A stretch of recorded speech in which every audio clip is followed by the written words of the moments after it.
Welcome to What's My Thesis? I'm your host, Javier Proenza, and today my guest is Victor Estrada, artist, painter. How do you define Artist? artist? Just general? Because you do sculpture. I saw your show, Purple Mexican. I saw this here, so I had to. Purple Mexican, which is how I became aware of your work. I think Alex Andrew Sanchez and what's it called? And Emmanuel Galvez are the ones who introduced us. But I mean, actually, we introduced ourselves to each other, but they introduced me to your work. I don't think I met you that day. At the opening? At the opening. Yeah, no. I didn't meet you. Yeah. Well, I had no idea who was going to be there. No, dude, that show was huge, which is one of the things I want to address. We're recording in your house because your studio is like full of stuff. I can only imagine. But it's not from any of the work in the show. Oh, no? No, all that went, I rented a storage space because there's some other things that I'm working on and I needed the space in the studio. So when I'm saying that it's full of stuff, I mean paint tubes. Oh, okay. So it's all not kinds of materials for working. Yeah. That's what it's full of. Nice. Yeah. I mean, I was really, that is one of the things that crossed my mind when I saw that show. Cause it was at the, what's it called? Art Center's, Mullen Gallery. Mullen Gallery. Yeah. It's the one that's in Pasadena when you just get off the Arroyo Seco. Right. The amount of work in that space was insane. So you had a bunch of drawings and really cool stuff. Can you tell me a little bit about that show? Like what does Purple Mexican mean to you? Well, I mean, it references specifically when I came up with that name was this particular brand of weed. Oh, really? Yeah, Purple Mexican. But the reason why I said, oh, okay, well, this is kind of an interesting thing, or why I chose to use it, was one, because it had the word purple. Uh-huh. And I think purple as a color is an interesting color. It's not, it kind of fluctuates. It sort of is in a liminal space, like what it is. It could be in nightclubs, it's associated with royalty, gay culture. Like, really? so, oh, yeah. So there's like different aspects of purple, which could be, I thought that's interesting. And then the other thing was just a particular strain of marijuana that it is a combination of weed from Oaxaca and from Pakistan. Mm-hmm. And so they interbred them. And, it's in semilla. So that's another thing too. So it's sort of this artificial construct that gets made through culture. And so that's what I kind of was interested in, the artificiality in a sense of culture, and how things that we kind of think of as like natural or real are really constructions. Yeah. And we sort of exist within that. I don't think we can exist outside of that. So that's sort of the origin of when I chose that. Well, one of the things name. that, as somebody who has consumed his fair amount of marijuana, even when it was the weed when it was illegal, I did not know that Sensimilia is actually Sin Semilla. Yeah, it's Sin Semilla. Yeah, I didn't realize that until I saw Narcos, the one in Mexico with Pedro Pascal. Oh yeah. I didn't. I like that whole storyline is about that, but. Well, I think like the first 2 episodes or something, yeah. Yeah, they talk about that, like how this guy... He was a genius. He was a genius that figured it out. He had his friend that was like, I don't know, this is all dramatized, so who knows how accurate any of that is. But it is interesting because I didn't realize, like, Sensimilia sounds so much more like, I don't know, Jamaican or something else like that, which I've heard people say, Sensimilia, but it's like, I didn't realize it was like a Latin word. So I to me, that's interesting. And I actually did not realize the Purple Mexican side of it, of the show. So the constructs, like what you do, would you say that some of it is assemblage, or is that too much of a 1960s terminology? Yeah, I don't really think of it as assemblage. I mean, assemblage to me is more, you're taking things that are already there and you're sort of combining them together. Mm-hmm. And like a Rauschenberg type approach, yeah, which I think is fine, but that's not really what I do. That's not like sort of the motivating elements of the work since, so yeah, I wouldn't say assemblage. So then yeah, I mean, I was just asking because of what is in the room, and it is assembled, but that does not define it as assemblaged. No, So no, you're no. right. You're correct. They're constructions. I mean, and there's I mean, like here, what you're looking at in the back, there's a sculpture, but that sculpture was made back in the 90s, and where I was trying to build things so they kind of would have an organic whole, and they'd be their own thing, and they sort of could exist as a presence without permission. Yeah. So that's sort of where the kind of thrust of the work in some sense comes from. This idea of making something that doesn't apologize for itself as being a thing, and kind of can sort of speak back to, I guess, just the gaze of the viewer, and not just be completely consumed. So I was interested in that idea when I first started working. So how long ago did you decide you were an artist? We don't have to date you. But like, I usually ask, this is not a question directed only at you. I usually ask people their art origin story. So maybe take away the time frame and then just give us a sense of like, how did that come about? How did you just kind of wake up and decide someday? There's a conscious decision I feel that needs to be made, and I feel like a lot of people don't even have the confidence or just don't want to take that on. The term that's fine. Artist. No. I mean, I knew that this way of thinking about stuff, or just thinking of experience, right? Let me put it that way. I mean, that happened when I was in third grade. So I was a little kid, yeah, and I made a painting in class with the teacher who, was, okay, it's art time, so we're painting with those poster paints and everything, and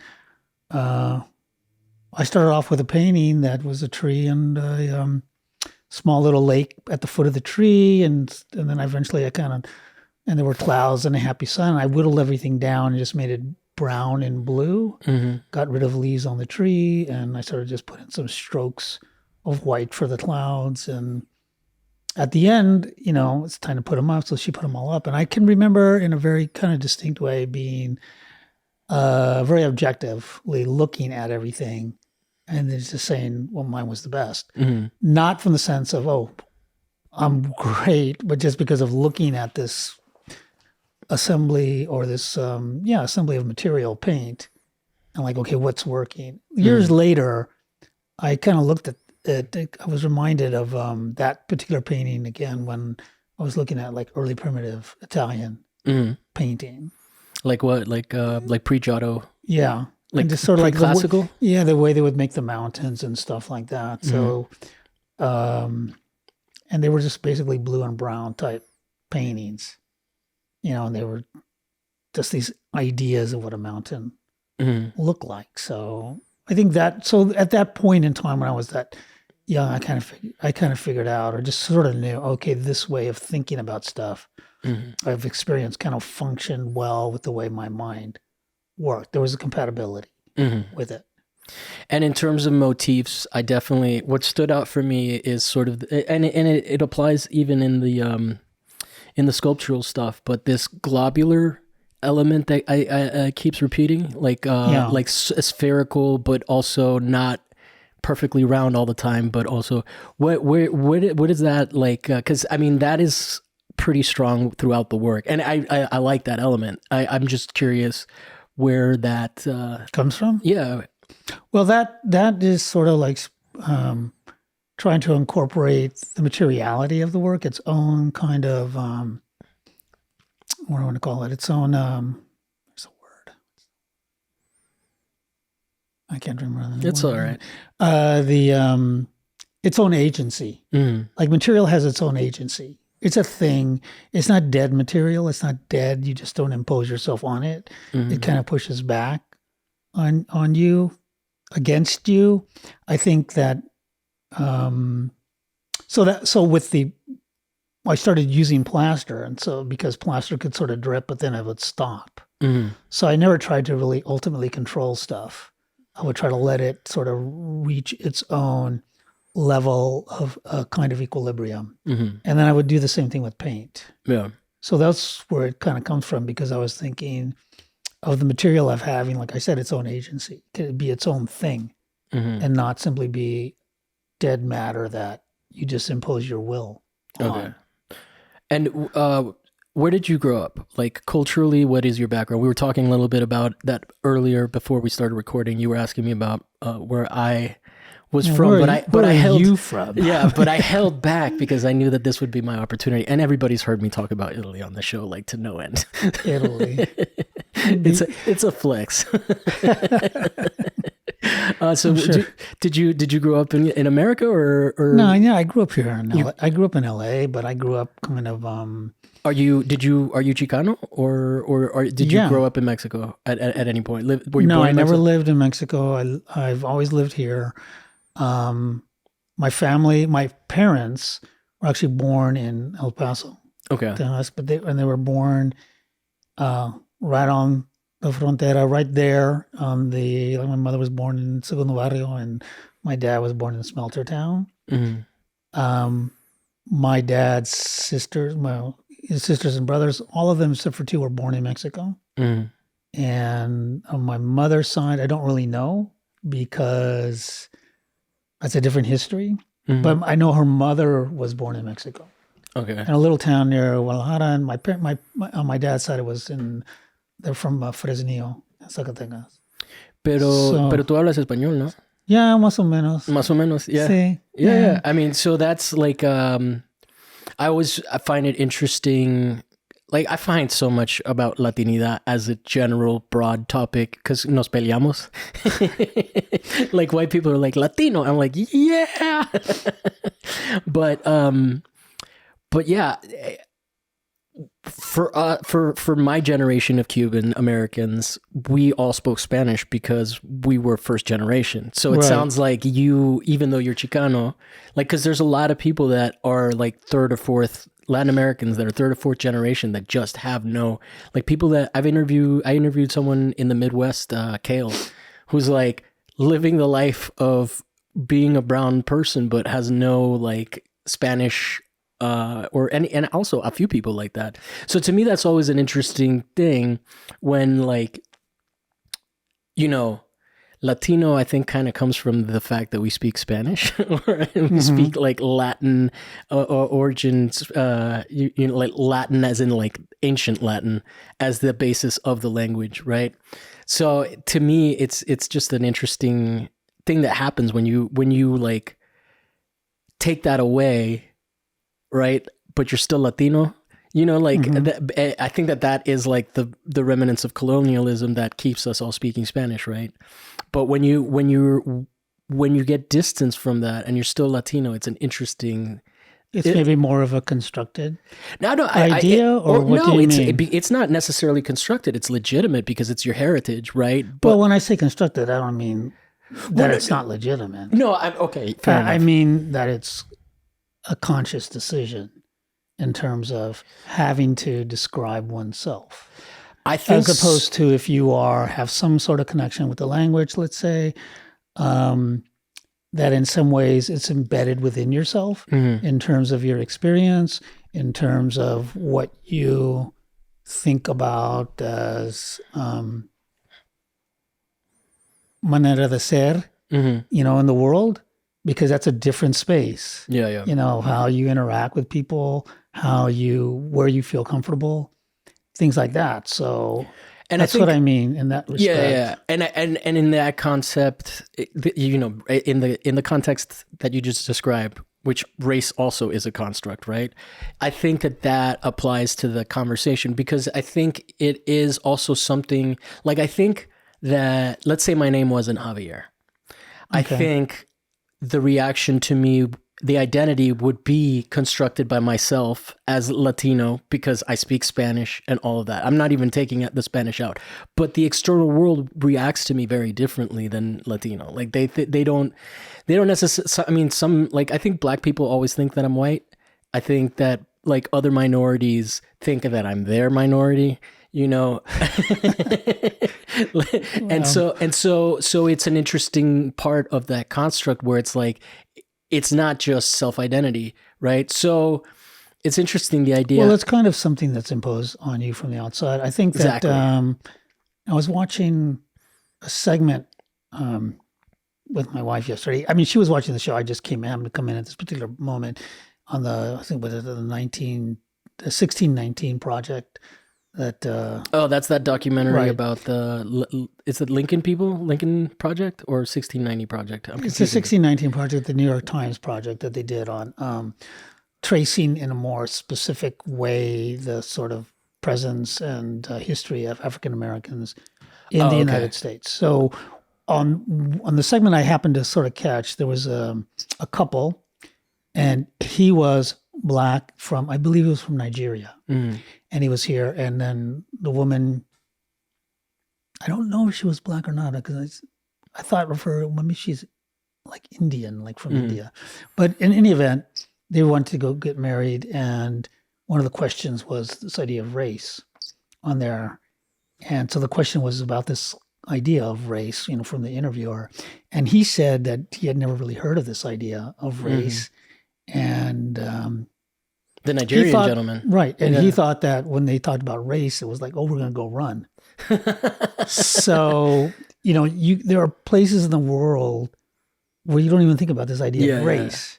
It's a completely, really, I think, strongly American And European, thing, but yeah, I get what you're saying. And it's like, okay. And so you're forced then to engage in that kind of interaction. That's part of like why the work that I did or I do, or kind of part of the impetus for that, is trying to make things that sort of can have its own place without having to, let's say, ask for permission. Yeah. That's where the idea of the blob and stuff like that comes from. So it's like, hey, I don't need to ask for permission. I don't need to fit in your idea of what it means. If I'm doing that, then I'm privileging white supremacy. Let's just to use that shorthand term. Yeah, I'm privileging that whole sort of body of constructing knowledge. And that didn't seem to me to be interesting. So when I was working, I would go out and look at things that, I would go look at, watch Spanish television. So I'm looking at stuff that's coming from Mexico and whatever.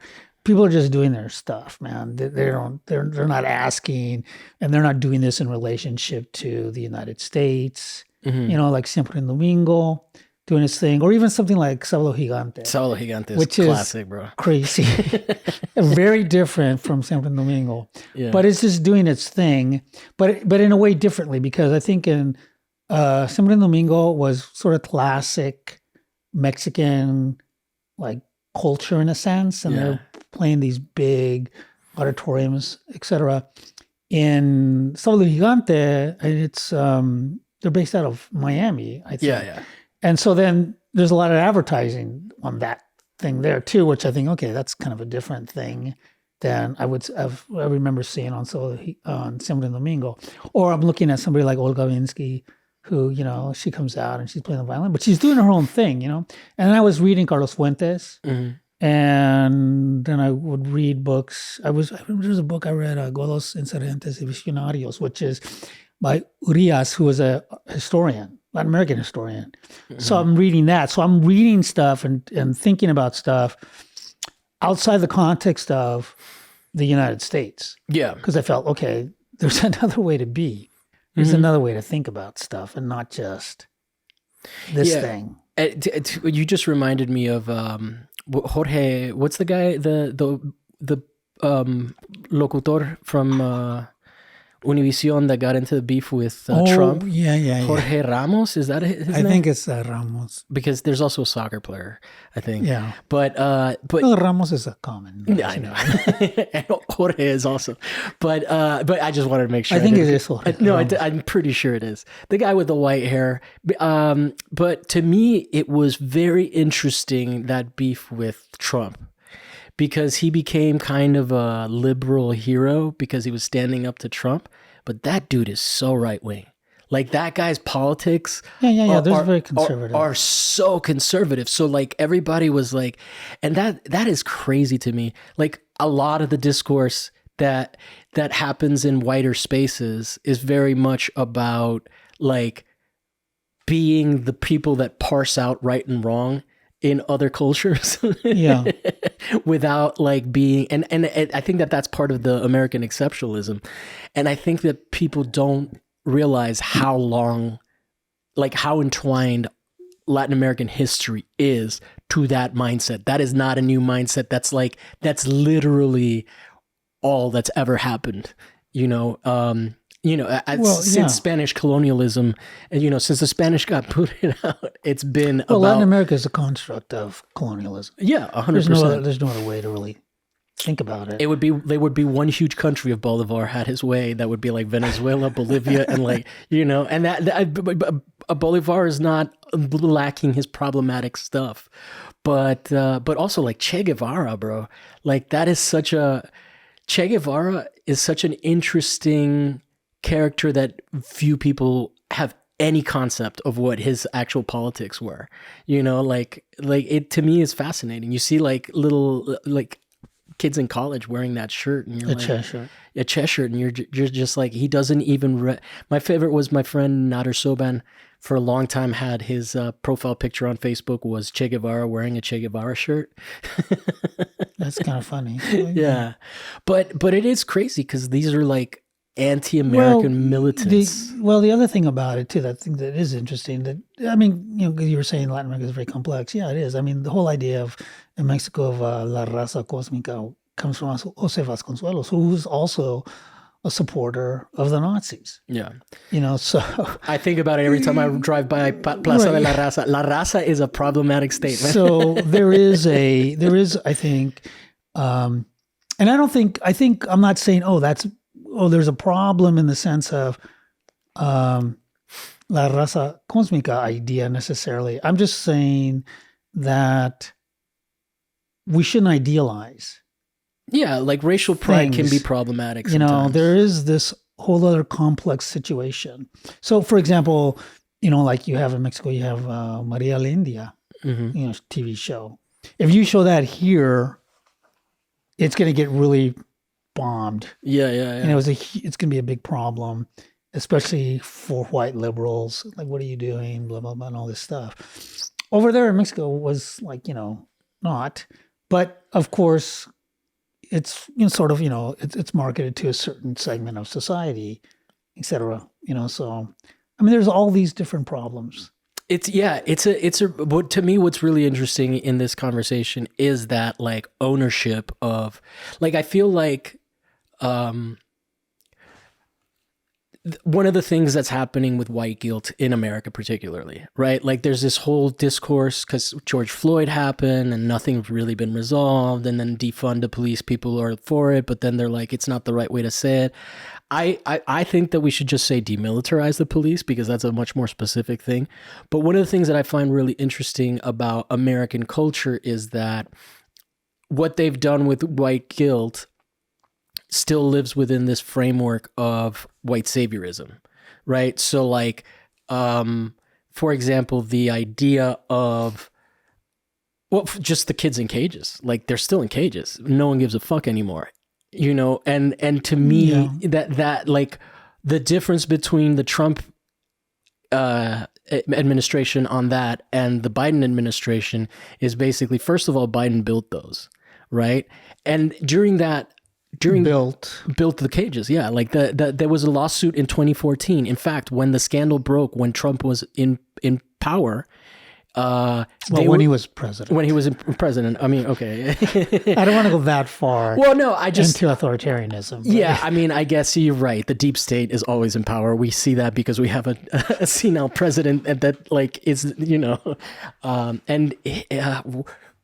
this will be an interesting presidency to look back in retrospect, because it's like literally this is what happens when there's no one there to push back against the deep state. There's no one there to tell like people not to like, fuck up our entire unipolar hegemony so that you get what I'm saying? Mm-hmm. But anyway, going back to the point, like the tokenism in that situation of like, we need to save these victims, but our guy's in, so like, fuck these victims. Well, I don't know if I would use the word tokenism, because I do think that's another kind of form, let's call it form of name calling, which simplifies the argument. I think that the way the United States was made, it's based on this idea of a kind of country that was given to these people by God. And so it's all about a kind of perfecting of this quote unquote paradise. And it's always about trying to fix things. So the country comes into being during the time of the Industrial Revolution. And you don't have any, prescribed class structure. People can quote unquote, as opposed to the UK, which has people can rise up by their bootstraps. Of course, there's problems with all of this, and I'm not saying there isn't. I'm simply saying that I think within the DNA of the way people who are beholden to quote unquote this idea of the American dream is that you can fix things. You can fix everything. There's all of these things of you can lose weight. Here's what you do. Okay, you have a problem in terms of your psychology or mentality, whatever. Okay, we can make medicines for you to take. Here's how you get your workout apps. You do all of this. It's all about perfecting. And I just think that's kind of the way the U.S. works. And but I think I'm speaking to something slightly different. I agree with you. And maybe tokenism is not the right word, but what I'm meaning then is, therefore, when you're talking about this other idea of this, you're talking about this. You brought this idea of white guilt, right? I do think that exists. Yes. I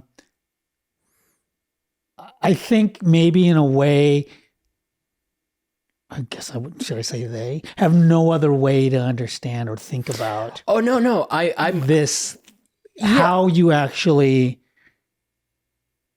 step back. Yeah. Oh, I don't disagree with the prescription and all of that is the same, but the point stands that like they only care about Latinos. Like, I guess what I'm talking about is that Latino is a minority. In fact, let's use the word that they want to use, the liberals want to use, right? Like, and we're talking from a leftist perspective, not from a right wing perspective, but like, they use Latinx, right? And I think that right there is, we're going to fix the machismo in this country. Fuck you. And they don't realize, how problematic that is, because that's not your shit to fix. And I get what you're saying, but then I think that like there is a thing, Latin American communities, people that are oppressed don't necessarily all identify as oppressed. Like a right-wing Mexican doesn't identify the way that liberals talk about Mexicans as a whole. Like a lot of Mexicans I know personally liked Trump, and they liked him for very specific reasons, right? Mostly because they just wanted to see it burn.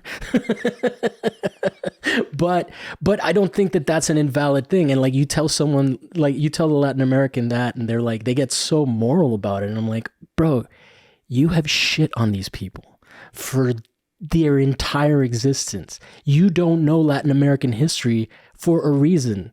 Because if you learned it, you would learn what a dickhead you are, And to that, I'm speaking to that. I think that it does come from this like sort of ignorant, like, or not ignorant. It comes from an idealist perspective. But I think when you start taking things and you start going back in your history and you start looking at your crimes, and your solution to your crimes is not, let's take the kids out of the cages, but let's use them to get this guy out of office. Like that, I think it's bullshit. I don't think people ever cared about those kids. I think they were just offended. They just cared about Trump, and they said the kids in cages, and then now that it's their team. That would be good propaganda to get them out. Yeah, that's to get Trump out of office. Yeah, and I think that is it. Like, I don't think there are still people throwing their children over the border. Like, literally, just taking it to the border, dropping them there. Because why is that happening? Why is it so shit over there? Why is it so shit in these shithole countries? Nobody does it. Like, nobody makes that connection. Yeah, Trump was really fucked up when he said that, but no one called him out and been like, yeah, well, it's kind of because of us. Yeah, it's because of the U.S. Yeah, like there's no arguing that, like, in any capacity. But I think that, like, and then the idea of like, immigration is racist, or immigration laws are racist, but then like you support like liberating people. It falls into that category of like what you were saying of that like idealist, like we can fix it. It's Okay, like I'm not following quite what you're saying. So you're saying immigration laws are racist. I'm saying that the left is saying that. No, that liberals. Liberals there's a distinction, are saying that. There's a distinction between left and liberal. Okay. Yeah, but yeah, they say immigration is racist and all of that. Blah blah blah. Immigration blah, blah. or immigration laws, like stop it, like And I think that there are a lot of right wingers that are fucking racist. But if you are okay with the coup that Hillary Clinton did in Haiti, if you're okay with the coup that Hillary Clinton did in Honduras, if you're okay with all of these things that are done by liberal, cultural war left people, but economic war against middle class working people, that's not a leftist party. And it just doesn't. Does any of this make like? I understand what you're saying. I don't have I just sort of take that as that's just the way it is. Yeah, I think there's an age gap there. In other words, meaning, so for example, when Trump comes into office and he does the stuff he does, I think, well, yeah, what were you expecting? Yeah. This is what it is. This is the way, in a sense, it's always been. Yeah. It's like my dad, I remember him telling me one time, what depression? Yeah. Because they were always in a depression. Yeah. Like, this is just the condition of. You mean you're talking about the Great Depression? Yes. Yeah. This is just the situation that. Why would you expect anything different? In other words, I guess is what I'm saying. Oh, from the Democrats? I mean, I don't understand. Yeah, why expect anything different? This is the way. Oh no, I'm not. It's always been. Yeah, no, Is it really going to be different? Yeah, well, what I'm talking. What happened to all the hippies? Yeah, I mean, they're fucking devils now. They became very corporate, and they made a lot of money, and so that's just the nature of this situation. I don't think there's a space of. In that respect, I don't look to the Democratic Party as a party of salvation. No, but they sell themselves like that. Yeah, but that's what they do. That's sort of what the nature of it is. Have you told a white person this? Have you seen their fucking brains explode?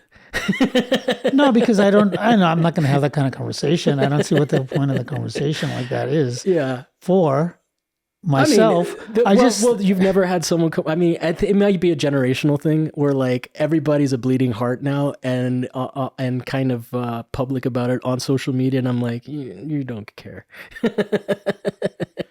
Well, yeah. I mean, I don't really sort of, like I said, I don't kind of engage in that kind of discussion because I don't see the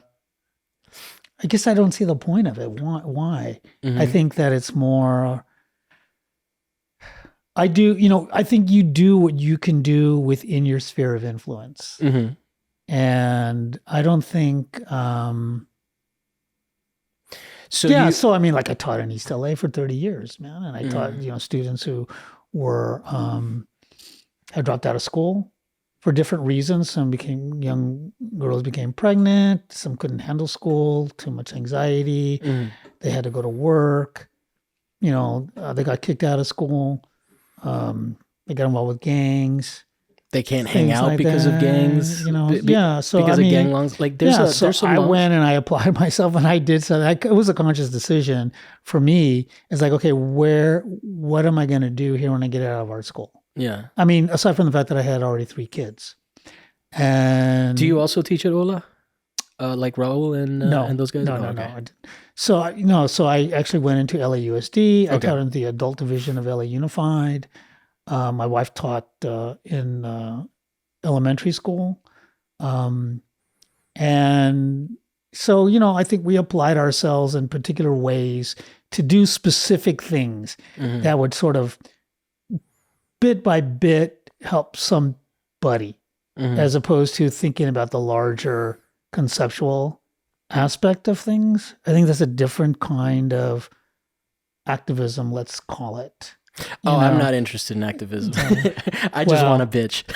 Okay. But you see that up there. That's Yeah, teachers, we work for the no, people. that comes because I was a union rep. Yeah.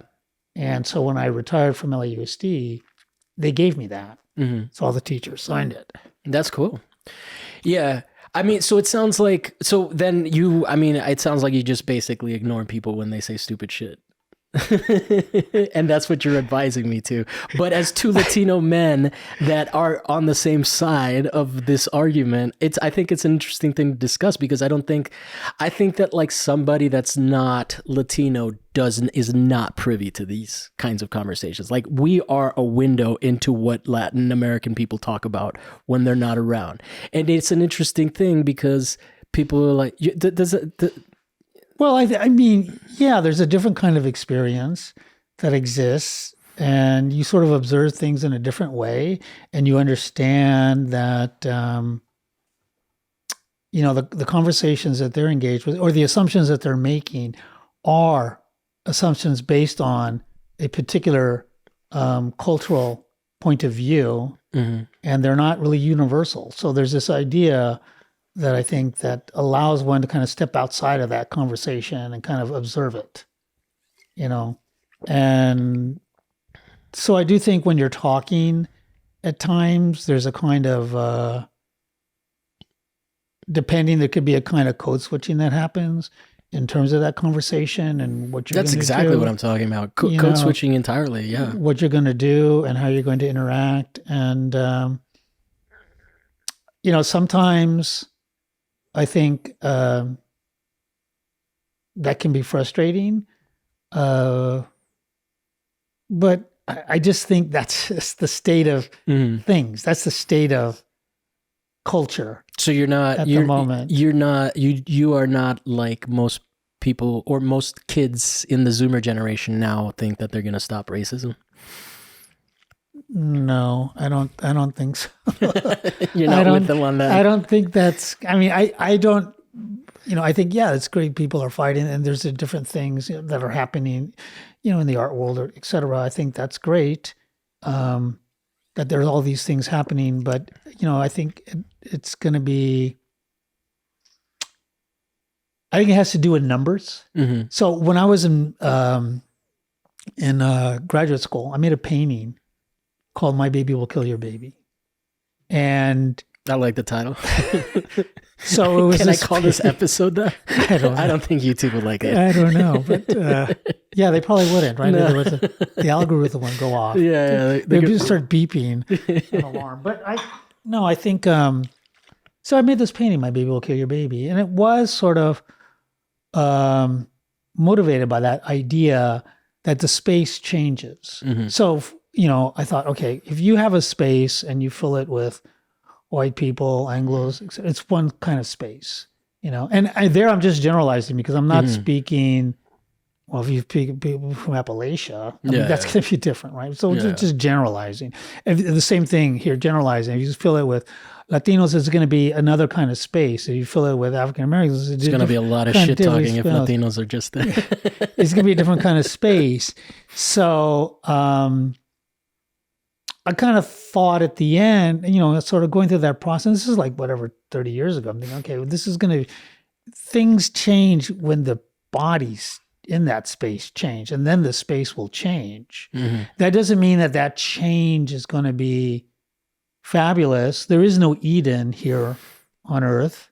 You No, know? yeah. It's just going to be another kind of space that maybe, okay, you're more connected with in a way, but there's just going to be as many whatever nice people, not nice people, etc. as well. But at least the terms that you're dealing with are terms that are seen as basic, or seen as like, okay, these are the terms, No. and you're not having to react or define yourself with against these other set of terms that this other group has established. So yeah, I sort of think about it more in that way. And so, like, for example, I don't really have a problem with the term Latinx. Okay, fine. And I don't, because you were speaking about it. One thing I would sort of wonder about, or question a little bit, is like you were speaking about as if it was like white people came up with Latinx. No, they are enforcing it. Okay, so you speak from that point of view. Yes, I did remember reading something where somebody was talking about, like in the classroom, this artist came and they were talking about Chicano, and then some white student spoke about, here we use the term Latinx. I thought, okay, that's kind of I mean, that's essentially the issue. Why would you do that? But no, look, I think there's a lot of, depending on the conversation, depending on the context, there's a lot of different terms that can be used in different ways to sort of illuminate certain points. Why is that term less offensive than calling us Latin American? Why is that term less offensive than, because there are so many ways of making it non-gendered, right? Like, for example, we're not calling anyone Latinx. They try to make that a shit. Well, wait, so when you say it's less offensive, I'm just saying, you're assuming that it is offensive. I'm saying I'm saying Latinx is the premise of Latinx is that it's inclusive. And the term Latin American is also inclusive because it includes all genders. It's a non-gender terminology. I think one of the reasons why, and actually it'd be interesting to have my wife sitting here on this conversation because she would probably speak to it more than me. But there was a book written by, and I don't know if you know the book, Arlene Davila, right? So, and she's making the arguments and she's an anthropologist, right? So I think that's kind of interesting as well, because there's a lot of anthropology happening in art now. But she's speaking to this idea within the art world that there is this exclusion that has happened for Latinos here, born here in the United States, gaining access to the art world. That there is space for Latin American artists having a space in the art world, but for Latinos here, there isn't. So that's where I think the discussion, at least where it's applicable, maybe in terms of the art world specifically, because the way that they have constructed spaces for difference includes Latin American artists, and that can be from any class within Latin America coming here and showing in galleries, et cetera, and being collectible.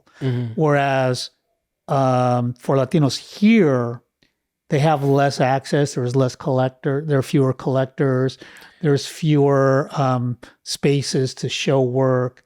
There's fewer spaces to have dialogue, things like that. So I think that's probably, in terms of just the art world, where it's an issue. But okay, so my issue with Latinx is, first of all, you're applying, it is a misunderstanding of language to begin with. First of all, America is a colonial superpower. We are one of the few countries that was a colony and now runs the world. In fact, if you guys know, comment down below if you have any other examples of a situation where a colonial power, a colony became a superpower. That stuff is dying out, by the way. Like, we're no longer a unipolar power. But okay, my concern with the terminology Latinx is that there is a dialogue that's going on here about gender in the United States that's going, and it is interesting. If you are speaking, like, I just think that it's a weird thing to call everybody Latinx. We don't call anybody French X. We don't call anybody Italian X. But Italians are Italiano, Italiana. We're speaking our own language and we're using the feminine in those languages. If you are a person that is trans, you may prefer the term Latina instead of Latinx.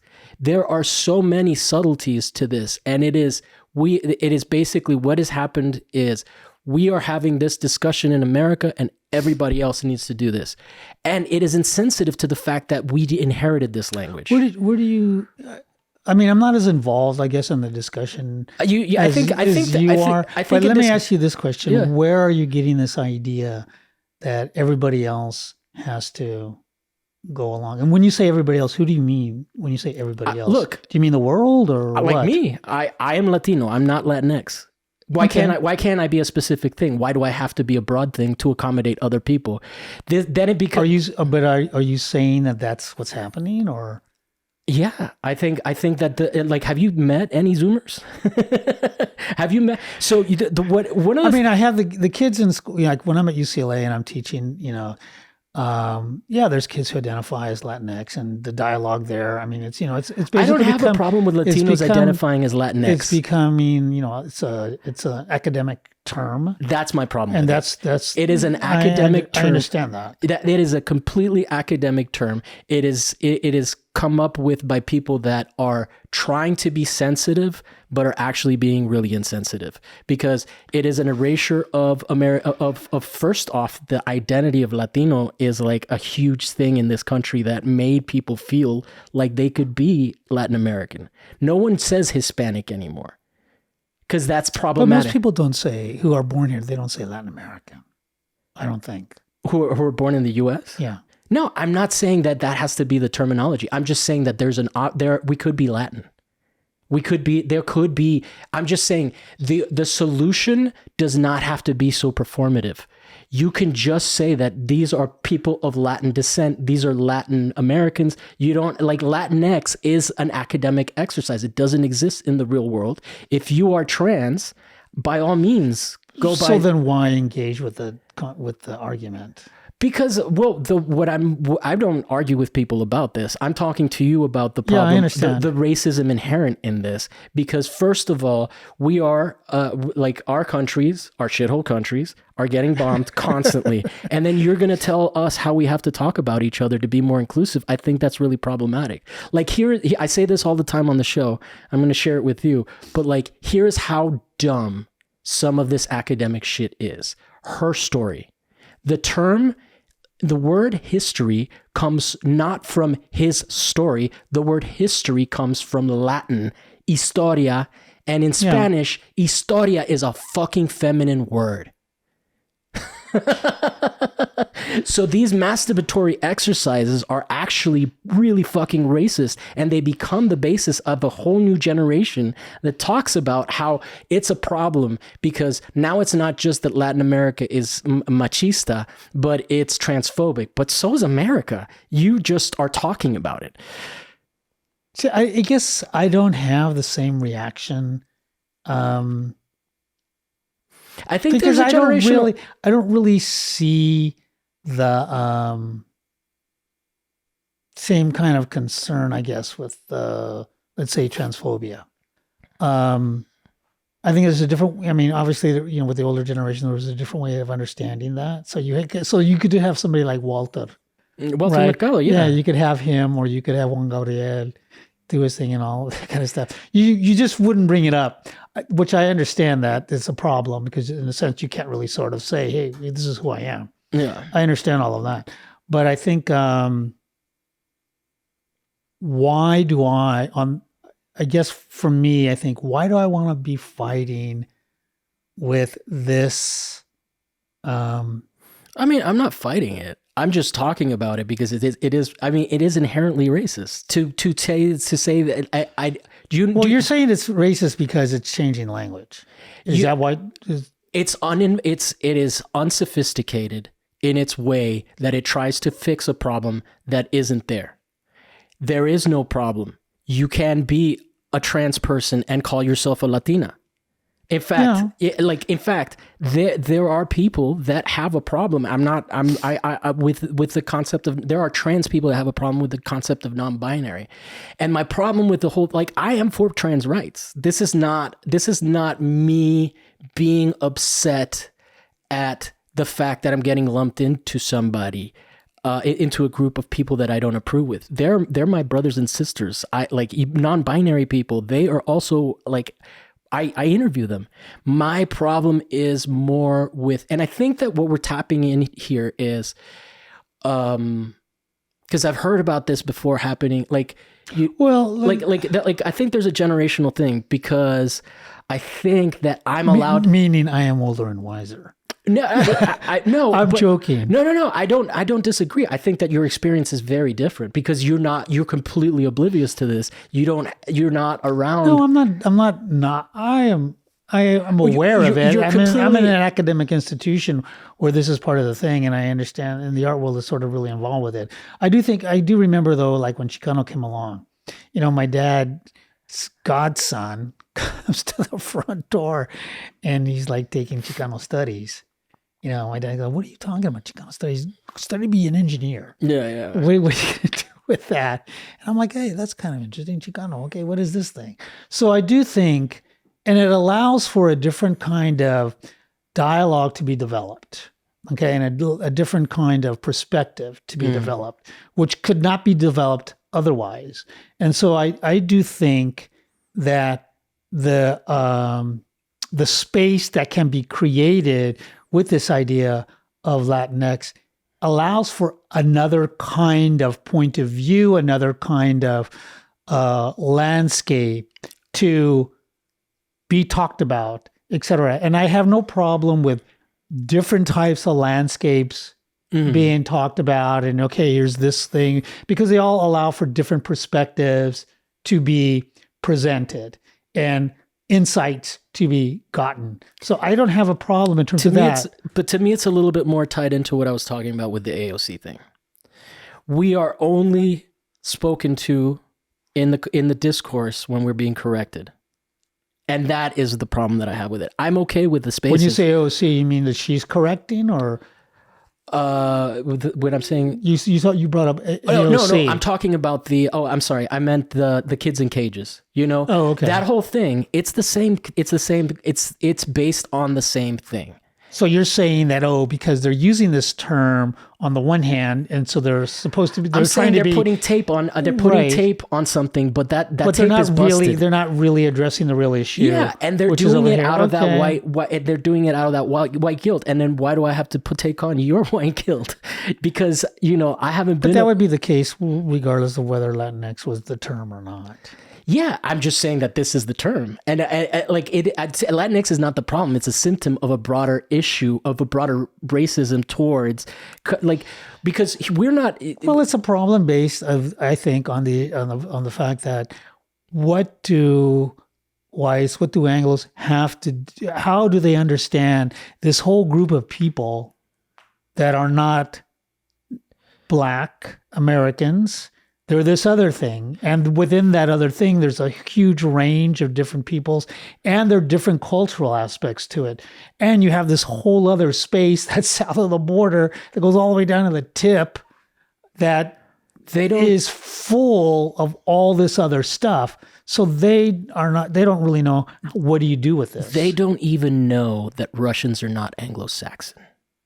They don't even know that. They don't even know that there is a ethnic difference between Russians and people. And so that is the problem. Not Latinx. It is them. It is academics that have no fucking real world experience deciding that this is how we talk about things now. But, and then now it's like, at the same time, we're Latinx, but Russians are evil. And it's okay to talk about shit about them. Why? Because they're white. They're not white like you're white. That's a whole different group of people. It's exactly. And actually within Russia itself, there are different groups within Russia. If you 100%. go to Siberia, it's all different. It's fucking. Group of It's a people huge landmass. It's a around Moscow. fucking massive It's landmass, dude. It's a different thing. Yeah, and like I said, it is. My problem is not with being inclusive. My problem is that you're being inclusive in an authoritarian way that is not sensitive to the traditions of different cultures. It's the same thing as like when people want to fix machismo in Latin America. I'm like, bro, who wants to fix that? All I hear is people talking about that shit. Like, just like, bro, when I tell people that I'm Cuban, the first thing I have to tell them is that I'm not right wing. And that is fucking problematic because not all Cubans are right wing. There's a whole bunch of people in Cuba that are leftists. Yeah. Well, yeah. I mean, it was Cuba, right? I mean, so it's like Castro was there. It is such a fucking ignorant outlook on it, and it is so frustrating to me. As like, and the generational thing about you being older and wiser is that I do think I am. What I'm getting from this conversation is that it doesn't bother you, and I think that. I'm not saying it doesn't bother me. I'm saying more like I think one has to choose one's battles. Yeah. And one has to, like I said, work within their sphere of influence and do what they can do. Why am I going to talk to people on an individual basis? Never. It doesn't make sense to do that. Yeah, no, I would never correct someone. Also, I would just get fucking lynched. And the other thing I think too is that, okay, it just presents another space that allows for other kinds of thoughts to be engaged with. But we are victims of Spanish. We didn't pick Spanish. You know, maybe us not so much because maybe we have some conquistador roots, but we didn't pick Spanish. We didn't pick Catholicism. Catholicism was enforced on us, and everybody wants to have this very, very detailed and very nuanced conversation about race and equity and all of this stuff, and we're getting left out, and we're getting wrapped up in these conversations where we're only used like we're used as a monolith. Like we're used like people in the discourse. We have people that say that like, oh, you gotta vote against Trump for minorities, despite the fact that so many Latin minorities support. So to me, that is not. That the same thing is not happening. To me, the problem with Latinx is not that it's inclusive of Latinx people, but that it's exclusive of Latin American people. Anybody that resists that, you're putting a label on me, and now if I resist that, I'm homophobic. That's or transphobic. No, I get if trans people get to identify how they want to be spoken to. So you would prefer, or you would like not to be.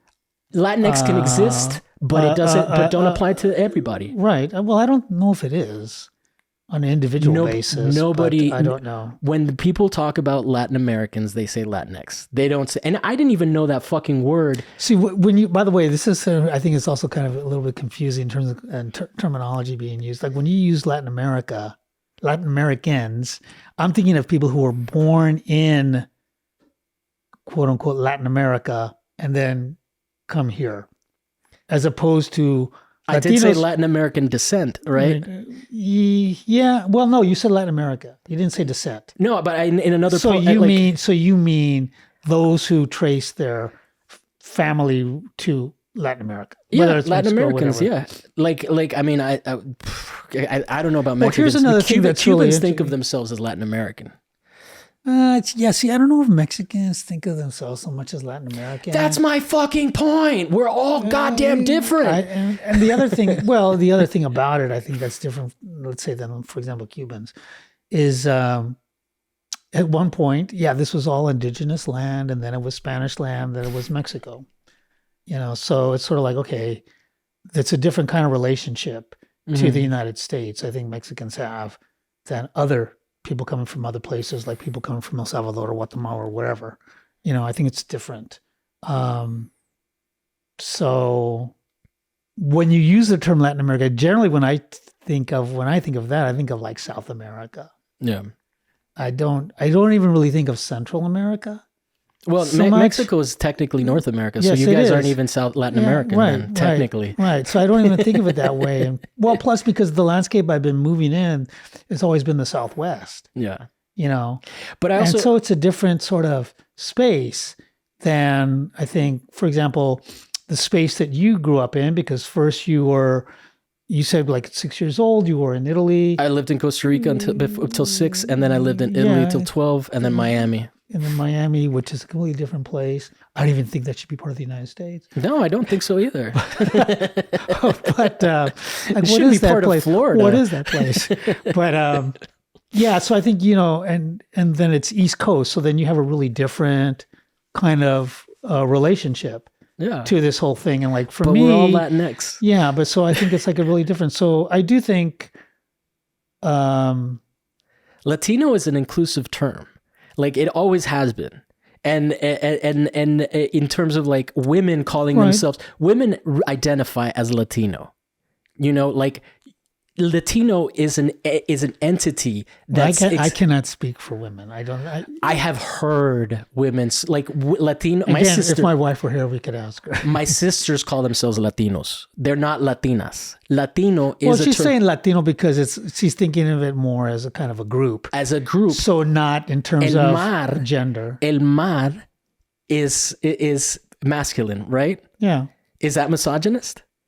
El Is it cielo, el cielo Yeah, is masculine. I understand I'm what you're just saying, saying. bro, if we're going to nitpick fucking words, let's at least be accurate. That's what drives me crazy about this shit. You know, I have OCD, so maybe that's also what bothers me about this.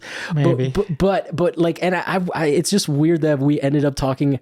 I think that Latinx, unfortunately, turns out to be the most representative word of this kind of correcting of a lesser culture. Well, lesser culture. I have a problem when you use the word lesser culture. But Well, I mean, that's the perspective from which that, I would that say attitude this comes though. from. I think one of the things that's been productive about using the term within the art world is that it has opened up a space of conversation where where curators can begin to address this issue. And when I say curators, I'm talking about white curators can begin to address this issue and sort of think about the complexities that exist there. It's not anywhere near where it needs to be, but at least it's provided that kind of Have you seen space. Have you seen a rise in trans like Latin American artists getting shows? I haven't been aware of that. Has that I think that's has that happening. made a Yeah, change? yeah. I do Because think the only places I see it, I don't see it at big institutions. The only places I see it are spaces like ours, where we have non-binary artists. Spaces like what's it well, called? no, I would say, like, for example, do you know Rafa Esparza's work? No. Yeah, you look at Rafa Esparza. He was at the Hammer. He was at the Whitney. Look at what's her Lisa Alvarez, who was at the Whitney, and she's upright. She's got a show up right now at Red Cat. And they weren't getting shows before Latinx came out? Well, I think they were getting shows, but I think what's happening now is they're obviously getting more attention. You know, if you look at like Gabriela Ruiz, who's a young, very young person, you know, she's getting shows, she's getting attention. So yes, I do think that is happening. Mm-hmm. You know, I think, and there's a lot of other people out there. You know, so I think maybe that's something you need to look into to kind of see what is happening. And of course, one could always say that there's it's a certain kind of specific kind of work, but I don't care about that. I just think that, like I said, it opens up a different space for understanding and for possibility. You know, you have to first have the space before you actually do anything with it. But the kids are still in cages, so they don't actually give a shit. No, that's a whole different It's not. thing. It's not. Well, no, it is, because I do think one is this notion of representation, which is art. The other is this other thing, which is reality.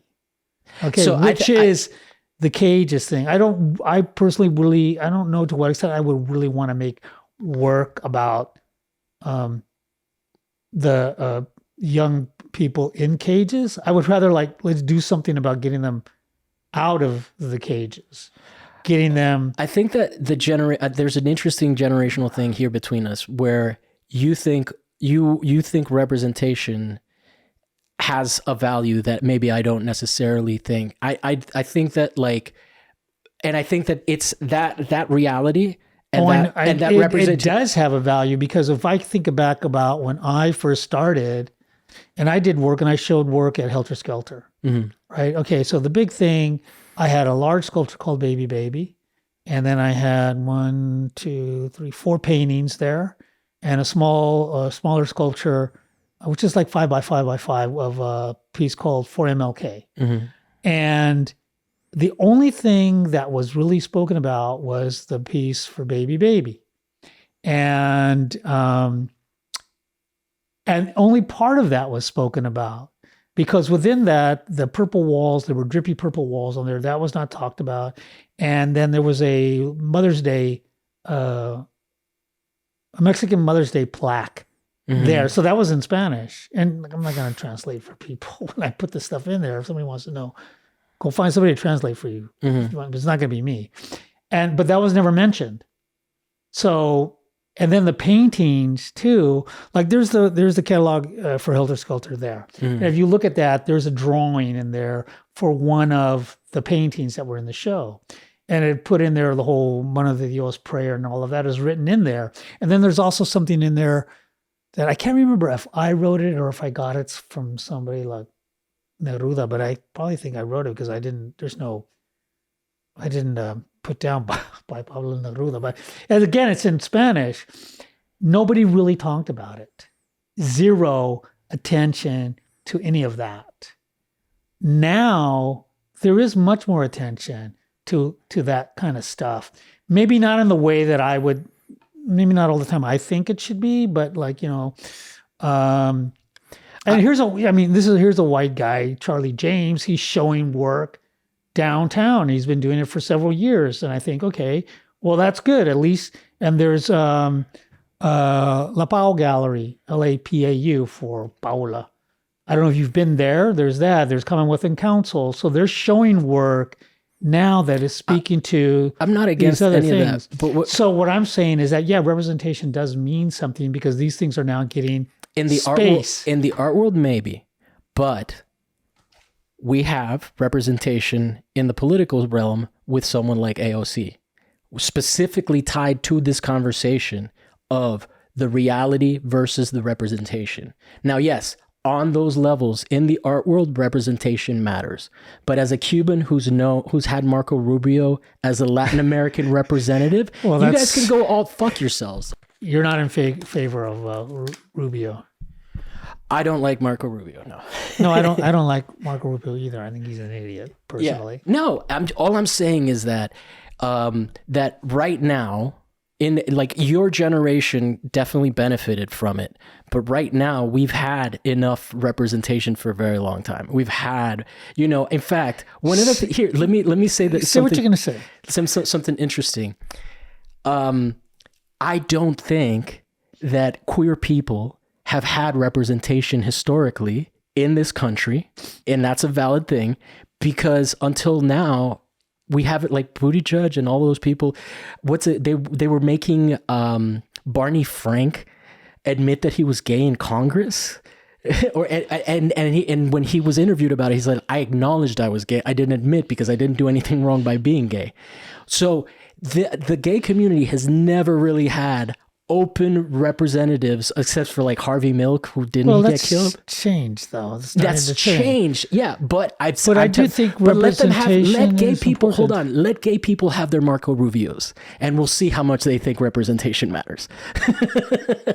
Well, I think you have to think about the context of things. I mean, for example, if you look at 1950s America, at that time, what are you looking at? Like in the movies and everything else, it's basically all white America. Yeah. That's it.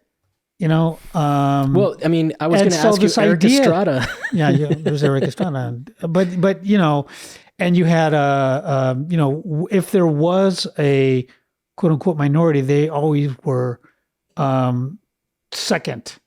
They were cast as seconds to the main person. Now we got Pedro Pascal as a lead. Yeah, so I do think that representation in the arts can point to the future. I think that's what's happened. I mean, if you look at, contemporary culture today or just popular culture today, that's really highly influenced by the the art world. No, yeah, like shows shows that normalize being gay are definitely huge. Like what's it called, the whatever, the one that gets a lot of credit with the gay guy and the redhead. Modern Family? No, this is like from the 90s.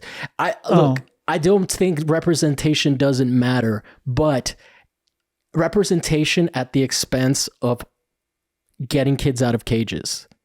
Well, I never said representation was the end goal. No, I never used. I know. It's not. No, I'm just. But it does provide. Yeah. A space for moving forward in other areas. Yeah. I mean, you do have a lot more people of color in political offices. But you still have people. You didn't have that. But you still have black people getting shot by the police. Yes, you do. There's no question about that. The liberal left here is not a working class party anymore. It may have been at some point. It may have represented working class people. Now, all it does... Well, it was at one point, a certain point, but I do think that changed with Clinton. Yep. Obviously, that changed. Yeah. So is your argument there with the political parties? My argument is with the academic, like the Democratic Party has a fascination with the other. Well, yes, that's not where I was going, but yes. Okay. They have a fascination with with the other, let's go with that. Yeah, like with the other, but they need to because of the way they're structured. Because they don't do anything for anybody, so it's all virtue signals. So Latinx does not come from a place of like wanting to help all Latinos. Latinx is a virtue signal that comes from now that like it's like what's her name had a great joke. What's her face? She was like. She's like, when she became African American, she went back to the bank and she's like, "Oh, I'm African American now. I'm here for that loan," as opposed to being black. Like this terminology does not take racism away. Well, nobody ever said it did. At least I never thought it would. Yeah, but then you're saying it should have. No, I'm saying that is not the prescription for changing the world to a more like equitable society, to only talk about equitable societies and not actually help people unionize. Do you think it's possible to have a more equitable society? I think that this shit is going to burn. I think that this shit is going to burn. So you don't think it is possible? No, I'm not trying to fix anything, Victor. No, I'm just trying to understand where you're coming from. That's all. I am a, what is it? What's the other one? Absurdist. I'm an absurdist. I'm not a nihilist, but I do think that... Maybe that's an Italian thing. Yeah, that might be. Yeah, for sure. Actually, just when I think about Italian politics. It's very Dadaist, and not that the Dada was Italian, but is European. And I think that a lot of that absurdism comes from the place where, the two world wars were fought. So are you suggesting that the system, the political system, and maybe the economic system as well, are sort of gearing up for... Like you're reaching the top of the peak and then it's all just going to come down? I think that the only thing that the solution of representation does not help black people, does not help Latino people. Oh, I never said that. No. I'm not accusing you of saying that. I'm saying it is insufficient for one of our... But it's always been insufficient. Representation in and of itself doesn't solve everything, doesn't solve anything in a sense, but it is part of the toolkit, let's say. But I'm describing and that's all I'm saying. As far as what is actually going to happen, we're learning each other's worldview. We're learning each other's language. The other thing, the thing is, I do think that I don't know if they're saving anything. Actually, I think that's something I kind of think about. Now, I have to think about that, though, in relationship to the fact that I have grandkids. Mm-hmm. So do I want to think, oh, everything is fucked up and there's no fucking way around it? Or do I think, let's see what's going to happen here, and let's see how maybe we can do something that's going to be helpful for my grandkids. Okay, so I kind of have to think. I think if you have I mean, you've made it clear that you take action. kids, Yeah. or you have grandchildren, I don't think you can just throw up your hands and say, "Oh, the world is fucked. It's all going to burn down."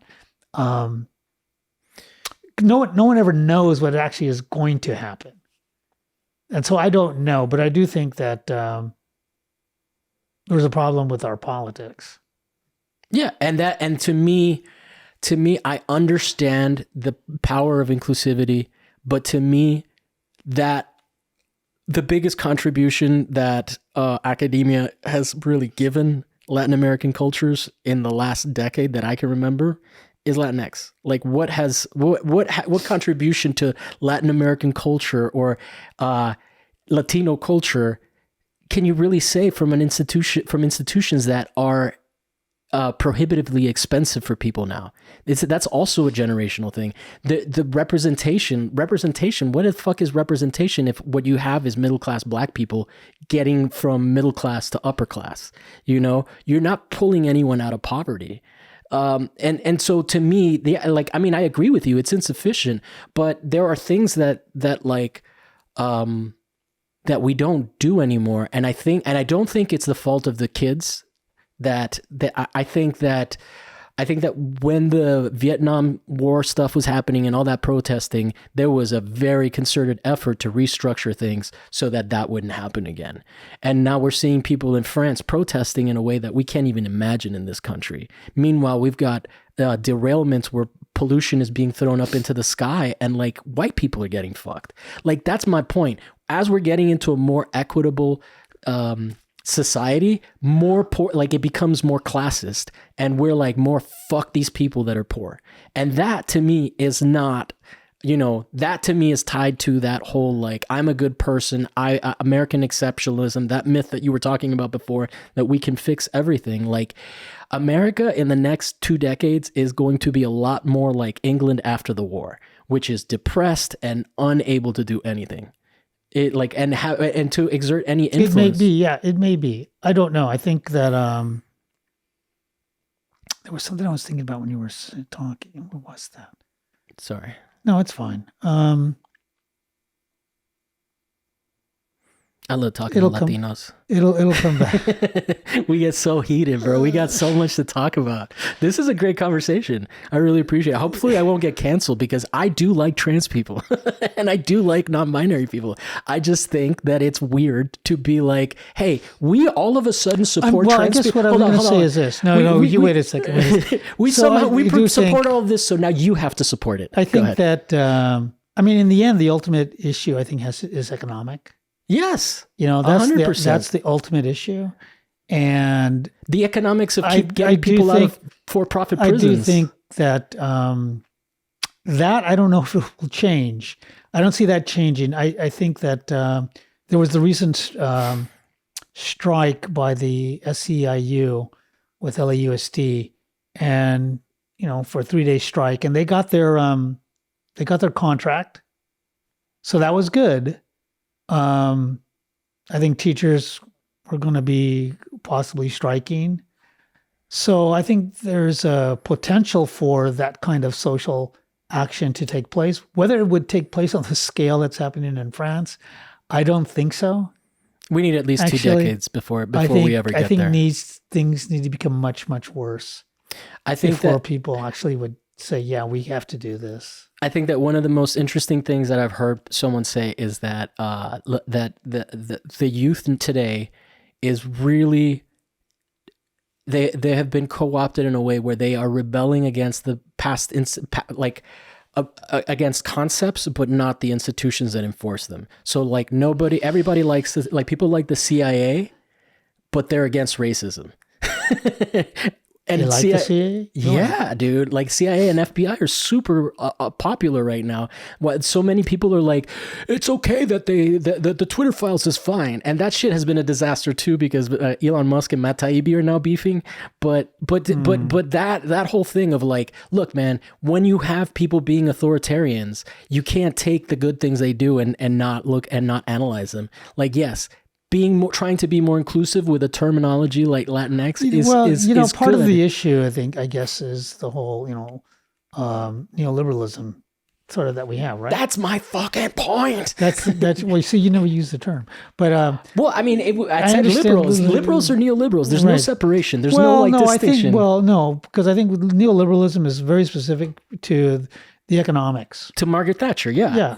To right wing. To Reagan and to the idea of the markets. Reagan too. And therefore of really focusing on the individual. Like everybody has a choice. And so then you combine that with social media that just keeps promoting that over and over and over again about you have a choice, here's what's your selection, what you want to do, so that everybody is atomized. There's all one thing. They never see themselves collectively as a group. When I was a union rep with LAUSD, one of the biggest problems or difficulties was just getting people to understand the larger concept and to be able to work together towards a common goal.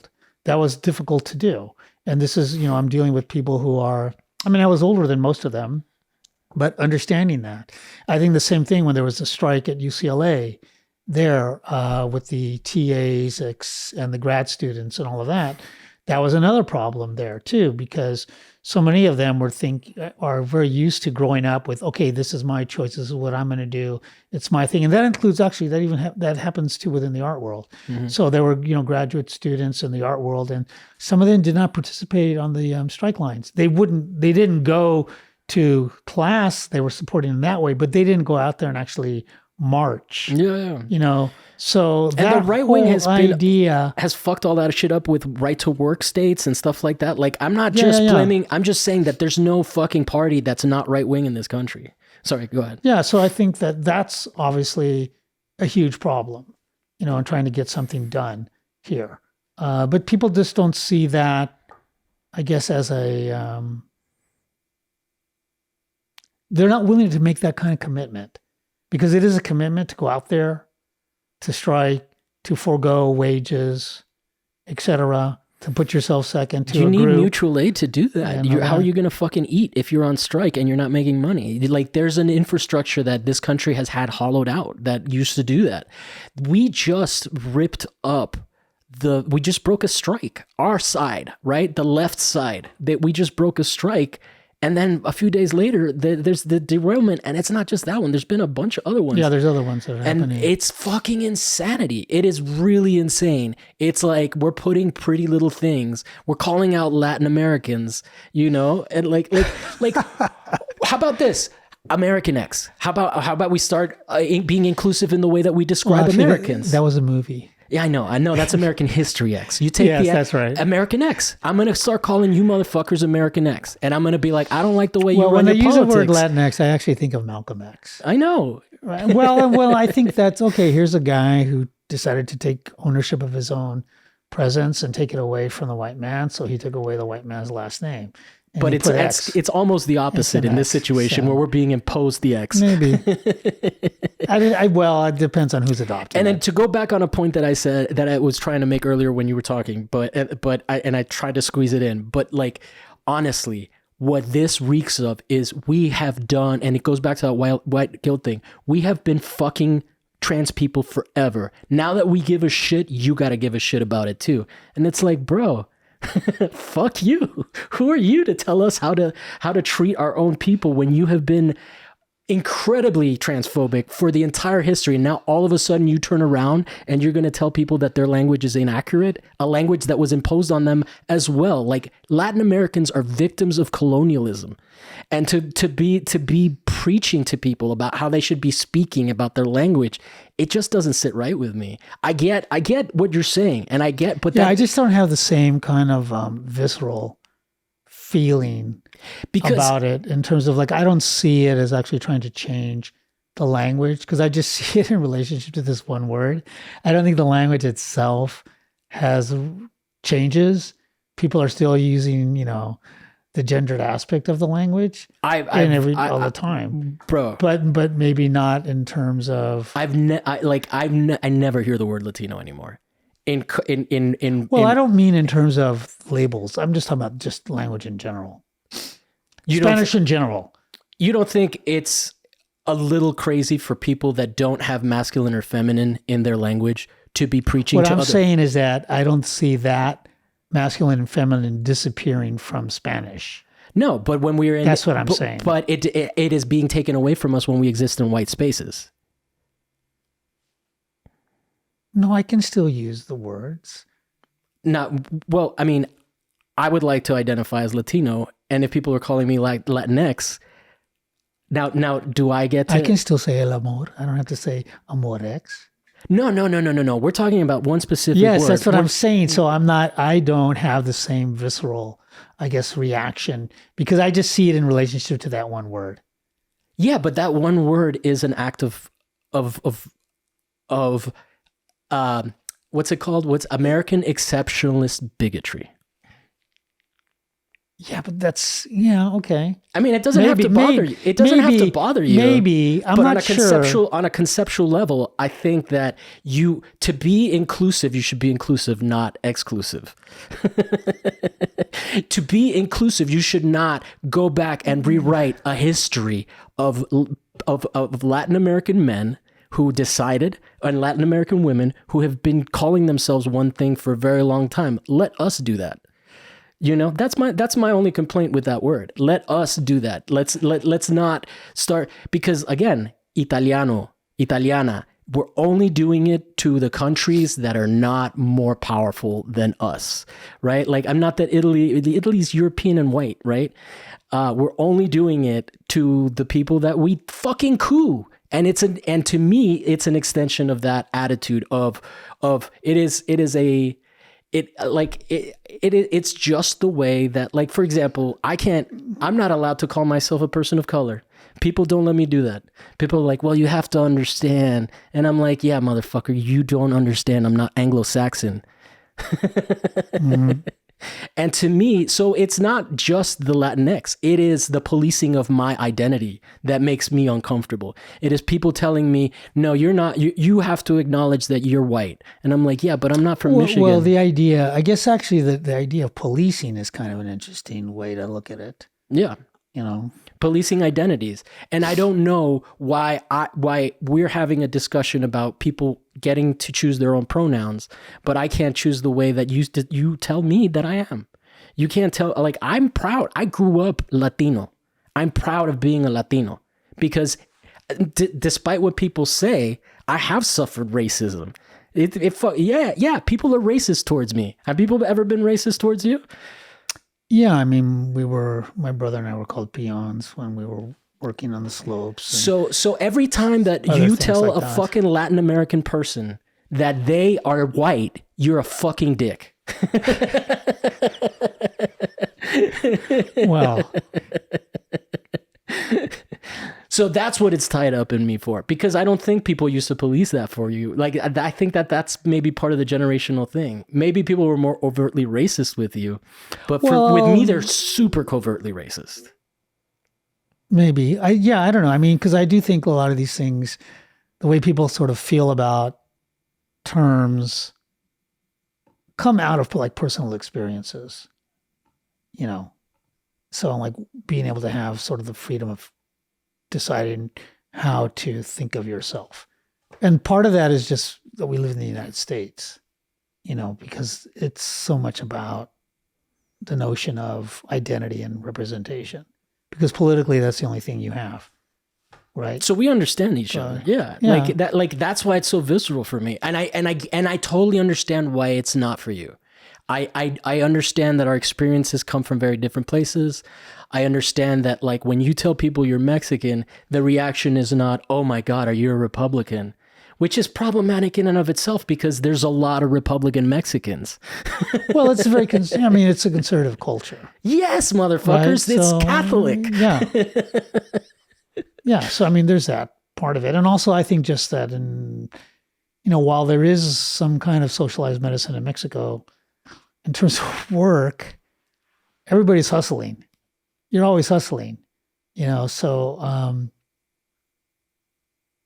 yeah, there's kind of less of a dependence on government in that way, I think. So the same thing here. A lot of people, they just work and work and work and work. That's just the way it is. Mm-hmm. So there's kind of a different kind of idea that, oh, government's supposed to help you. We're here with the left, which developed, let's say, and came into its own during the Depression and World War II, and then was sort of became the establishment up until, Reagan gets elected. People grew up with that idea. Government's there to help you. Unions came along. We're all there all the time. But when you look at the whole history of the United States itself, it's kind of leftist politics are actually pretty small. Yeah, this is a right-wing country. It's a very small amount of time. Yeah.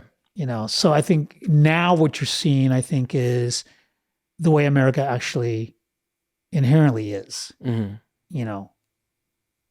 All about we're going to get ours and you're not going to get any of it. But I think that, that is neoliberalism. Neoliberalism is what destroyed that leftist movement, because it was union busting under Nixon and under what's his name, Reagan. Like, that is like what, maybe not so much under Nixon. Nixon was surprisingly, Nixon was kind of left in a way. Yeah, he was surprisingly left. Remember, he ended the war in Vietnam and stuff. He was an asshole. Just as a person, at least a person in a political sense. I don't know. I never, maybe on a personal level, maybe one-to-one, maybe he's a nice guy. I don't know. But, so I think. That's funny. Only two Latinos would know that Reagan, that Nixon was to the left of Reagan. Oh, yeah. This is what you guys don't know about your own culture, because they don't these people, they don't know their own history and how they interact with us. We know American history through our own history. We know what we've done. I talked to somebody from El Salvador. He's going to know El Mozote. Mm-hmm. You know El Mozote. Hey, do you know what El Mozote is? No, you don't. Well, I just think, so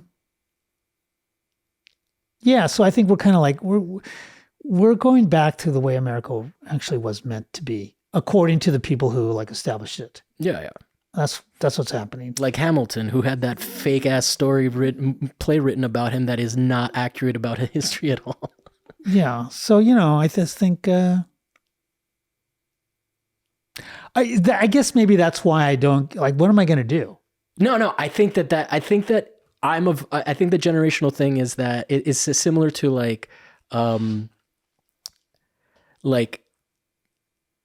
think that I saw Stacy Peralta, the skater. He's a director now, and he did the Crips versus Bloods, an American Story. He did a movie on that. He's also done other stuff.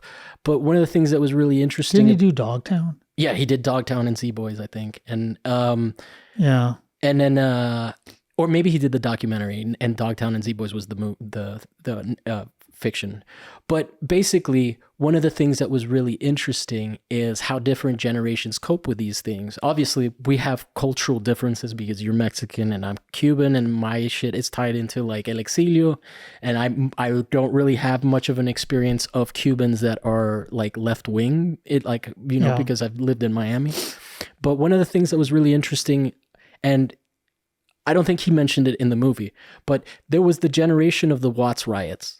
And that was all fists. Mm-hmm.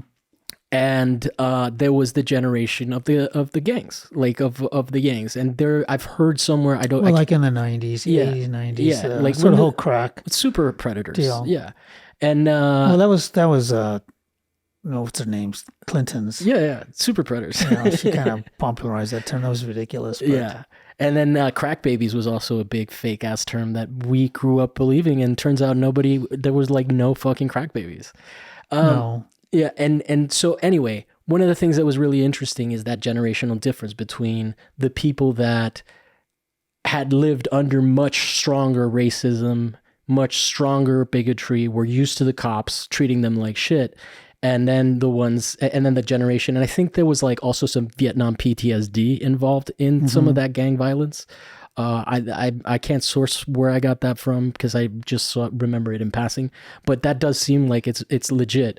But basically that is a whole different, that's the same problem, but different generations coping it with in different ways. And so I always like one of the things that I miss the most is like Vietnam vets. They taught me so much about the world. They taught me so much about American imperialism. And there's a whole generation that doesn't have access to that at all. Like, I don't even know. It's like Iraqi vets are not even a thing because they're a volunteer force. They're not a draft force. So like, no one really thinks about, bro, we've got so many wars and we never hear about like Afghanistan vets. I've never hear about them covered anywhere, you know? Well, there's been some shows on there. I think maybe on Frontline or something talking about. Yeah, but it's Frontline. But it's Frontline. But maybe in a general sense, maybe not as much. I just think that the whole idea of racism in this country, in the end, it's sort of like it really affects people personally, and I think that's kind of where I start out from in that respect. My mother's brother was black. Mm-hmm. And so he was an older brother. She could not sit with him on the bus, So those kinds of things, you kind of, those things become part of you. Yeah. And then, because it's family, and then, one of my sons married a woman from Nicaragua, and she's, Afro-Nicaraguan. And though her grandmother, one of her grandmothers, is as white as snow. Yeah. So there's that whole other thing too about like that, and I think the last name is Cunningham. So there's sort of like the British kind of influence there. So there's all of this sort of stuff that happens on a really personal level, and I think affects people personally. So I'm always trying to kind of stay with that as the foundation of like whatever argument or whatever discussion I have, because I think when it becomes abstract, it sort of loses the fundamental aspect of like why this is a problem, why this is wrong, because you're affecting people psychologically and you're not allowing them to be, and I think in the end, that's kind of really what it's about. So that's sort of the way I sort of think of all those kids when they grow up that were in cages. They're gonna be. That's gonna be fucking crazy. That discussion is gonna be insane when they're old enough to speak for themselves. Bro, it's not going to be good for Biden and for Obama. Like, it's really not. Like, what's happening now is so fucking crazy where they're prosecuting this guy and they're prosecuting Trump for the dumbest shit that they're never going to be able to pin on him. It doesn't seem. I don't know if I agree with you about that because number one, I don't want to. I think what the problem is sort of like the system. So yeah, there's these actors within the system, but I don't want to focus on them because I think that kind of. But wait a second. That takes away sort of the larger problem, which is the system itself and how it's functioning. But I'm talking about the system. Oh, give me a second. So what I'm saying about the system is that the reason that they're prosecuting this guy this way is because if they prosecuted him for the actual war crimes he did, Nancy Pelosi would also be prosecuted. Obama would be prosecuted. It has been proven by fucking Chomsky and a few studies that every single president we've had since World War II is a war criminal. So what they are prosecuting this man for is to maintain their power, because if they really wanted to like fucking prosecute him for being a fucking thug ass person, all the shit that people hate him for, which is legit, like he is a shit person, like if they did it, they would all be complicit. That's why we didn't prosecute Bush for Obama's great resolution to that was just like, hey, we tortured some folks. I'm talking about the entire system, how it works. They do not prosecute each other. The only reason they're prosecuting this guy is because they don't want him to run. What would be your solution? There's not. I'm just bitching. Okay. I told you I'm an absurdist. I'm going to still live my life, but I'm going to have the rage. And what's the rage going to give you? I don't know. It's fun. I mean, that's what everybody's into, right? Like that's what the whole Latinx thing is about. I'm not into the rage. It's indignant virtue signaling, and I'm doing my own version of it. I see. I don't know. I guess I just don't see that as maybe productive. To who? For me. Yeah. I don't see like, why am I going to be raging? You know, what does that get At least me? Well, you're not surprised. You're not surprised by what happens. Like I'm never surprised. No, I understand the world we live in. I understand the way things are. I understand who's constructed the world that I live in and all of that. And maybe when I get to a little older, I'll not have the energy for it. Like I said, I just try to, within my sphere of influence, I try to have some sort of effect in a positive way for whatever the kids, like at school and things like that. I'm going to go talk to some kids over at Cal State LA and to a person's art history class. Yeah. And so, I mean, people are born into the world, and how they affect the world in the end, who knows? Mm-hmm. But they come into it, and they come into it without a history. Mm-hmm. I was in a show called After the Gold Rush. It was curated by Vincent Ramos, and so it was about the walkouts and everything that happened East LA. On Vietnam and the school and all of that. And so I had in the painting, I had this one, I took a small little portrait of one of my students when I was teaching at LAUSD. And it was when she was a little girl and she was in Mexico. So she's in her school uniform. And then I had she gave me a little photo of herself in the school uniform standing before the Mexican flag. So I actually glued that into the lower right-hand corner of the painting. Then there was this like wacky clown that I painted that was based on a dentist office that was there near the Silver Dollar Bar where Ruben Salazar was shot by the sheriff. And I was thinking about the fact that here she comes in, she's living in East LA at that time. She knows nothing about that history or anything at all. She comes in, she has kids. So somehow, though, something's going to happen with her being there. Mm. And so I think about that part of it. Like, what is going to actually happen? How does her presence influence the world? How do her kids who are now going to school, what are they going to end up doing? So I think I kind of approach it more from that point of view. I'm also a much more public facing person, like you have your art and you're well known for that, but I'm also like making content, and rage is good content. I see. No, but I also, look, man, I think that like, I don't sit and think about it and stress about it. Right. I'm not sitting at home and being like, one more motherfucker calls me Latinx, I'm going to slap. That's not what I'm talking about. What I'm talking what I'm talking about is just the general sense. And I think I don't think people really see what they're doing. I think that there's like one of I guess what I'm passionate about exposing is this. Right now the dialogue is very much, the Republicans are evil and they're racist and all of that, and I'm like, bro, some of the most racist shit that has ever been said to me has been said by liberals, like offensive shit. It's okay to be Cuban. I'm like, motherfucker, what are you talking about? I relate, as a white ass looking motherfucker, I relate to the scene in what's it called? Get Out, where all the people are being super condescending and microaggressive with him. Like, that is a reality that first of all, I'm not allowed to talk about, because people are like, well, like that policing thing again.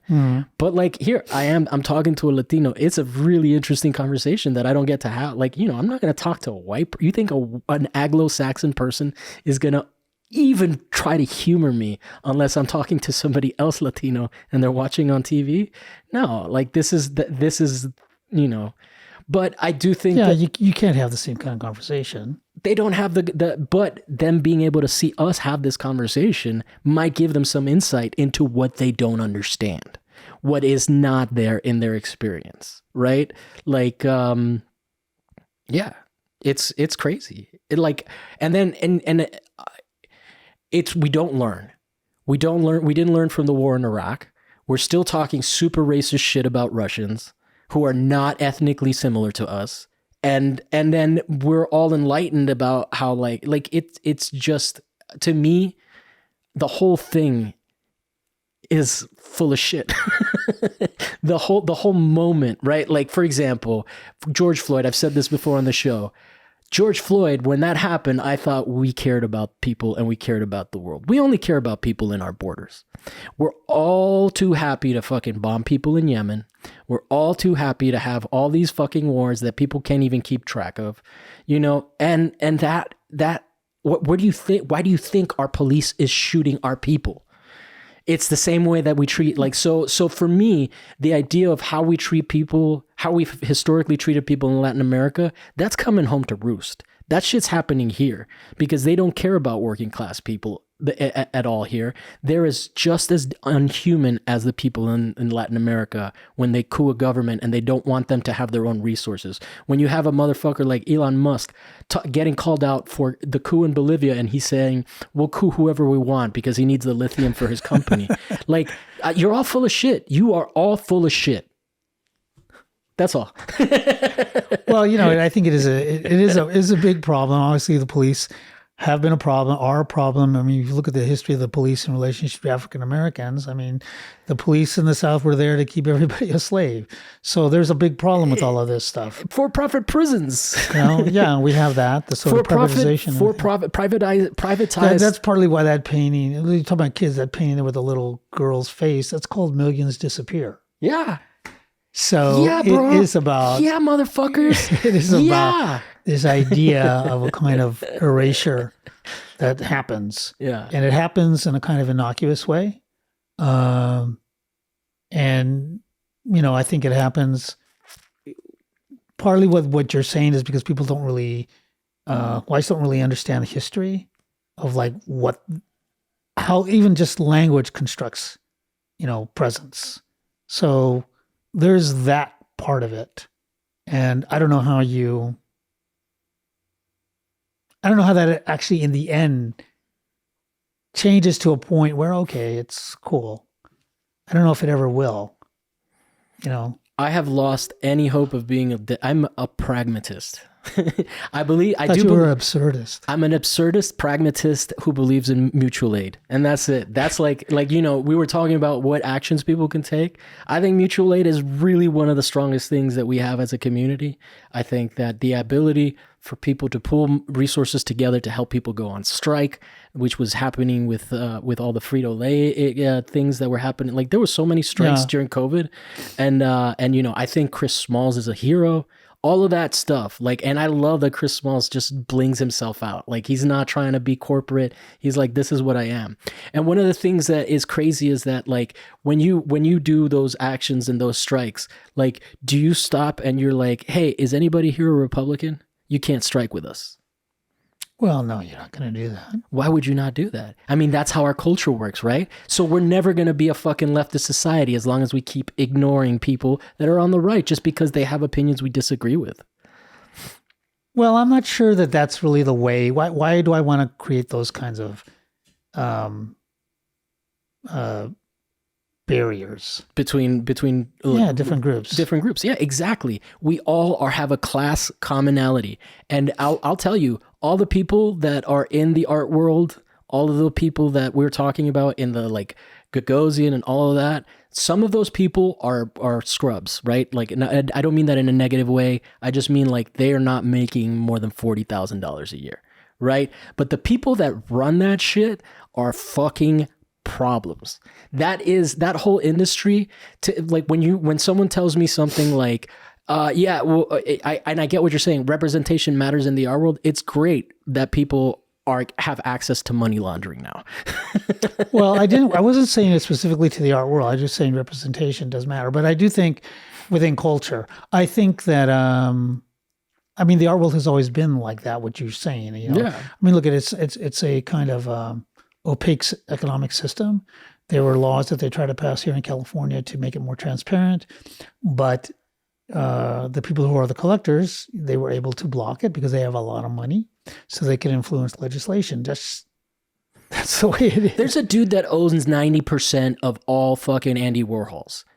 He owns 90% of them, and the only way that money that any like valuation happens is that it happens at Sotheby's and all of these auction houses. Yeah, at the auction houses. The private sales, nobody keeps track of that. So this motherfucker, what he does is that anytime a piece of Andy Warhol's work becomes available, he buys it. He bids and he raises the fucking price of it. And one guy owns 90% of this stuff. And by the way the system is designed, he can keep inflating the value and then sell shit for whatever price he wants privately and not affect the value.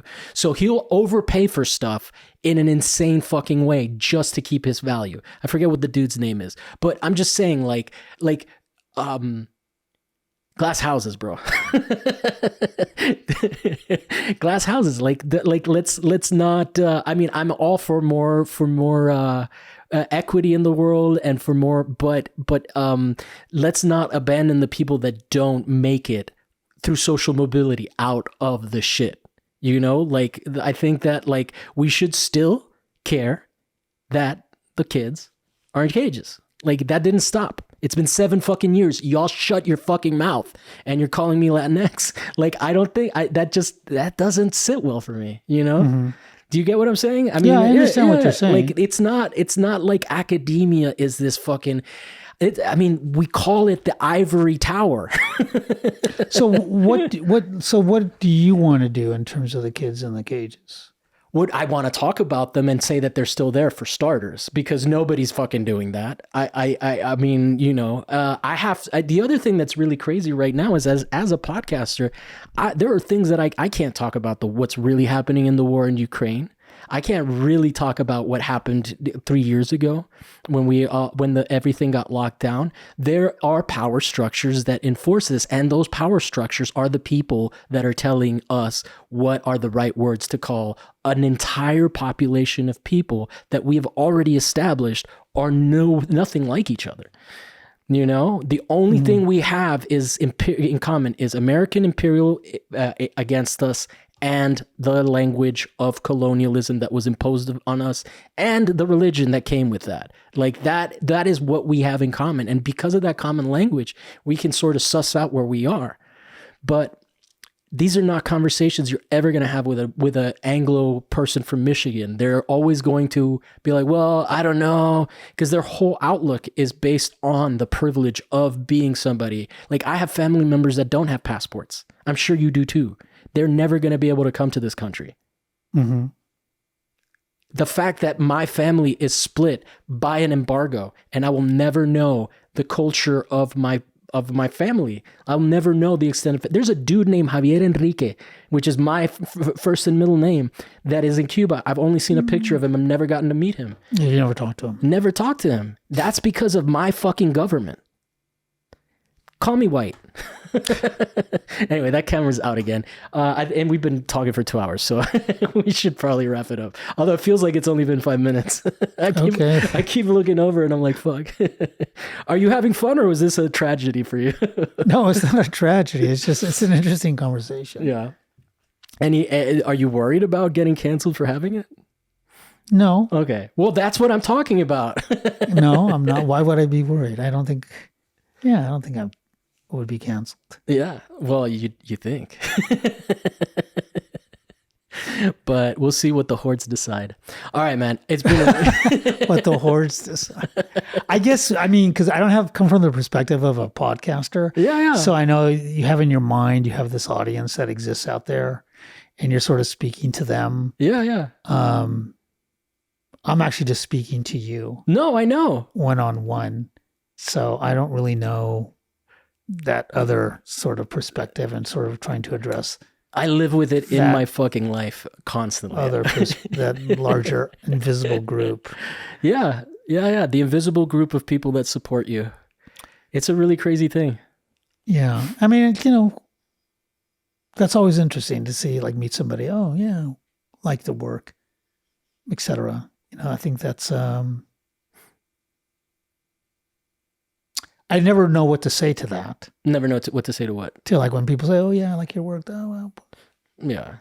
That's okay. Because I kind of, in the end, I'm just making it, in the end, in some ways, I'm just making it for myself. Yeah. So. And in some ways, I'm talking to the audience, but I'm also just letting them know who I am so that when I disappoint them, they know. I see. Okay. Anyway, anything that we can promote for you, Victor? No, not right now. Not right now. I'm fine. Do you have an Instagram that we can follow you at? Just Victor Estrada Studio. Victor Estrada Studio, no underscores, no Nah. straight up. Do you have a website? No. Can people get access to the catalog digitally for the Purple Mexican? That hasn't been put up digitally. Maybe it's something to do. No, I mean, I didn't want to assign you a task. I was just wondering. No, if I wasn't going to do it. Giving you homework. No, you can't give me homework. You give homework. All right. Well, I've had a lovely time. I hope you I hope this lived up to your expectations. I had no expectations. I said, okay, I just think, okay, where are we going to go with this? What's going to happen? And, Yeah. Anyway, it's But in the end, I do think it's about constructing space. Yeah, for sure. Or producing space. Yeah. I think actually it's about the production of space. So. And I think so much of culture right now is about limiting the space of discussion. I think that is fair to say. I think that when you lose an Instagram account for talking about anti-imperialism, we're not headed in the right direction, And even just talking about certain things can be an act of bravery, because you got a lot to lose, especially if I lose this whole show. Anyway, we'll leave on that. Thank you so much for being on the show, man. It's been a pleasure. Thank you for inviting me into your house. And we'll be back next week with another guest and another topic that may or may not be art related and may or may not make me angry. And I'm looking at that camera, but it's not on. It's not on. You could go look at the other camera. Yeah. All right, man. It's been a pleasure. Talk to you later.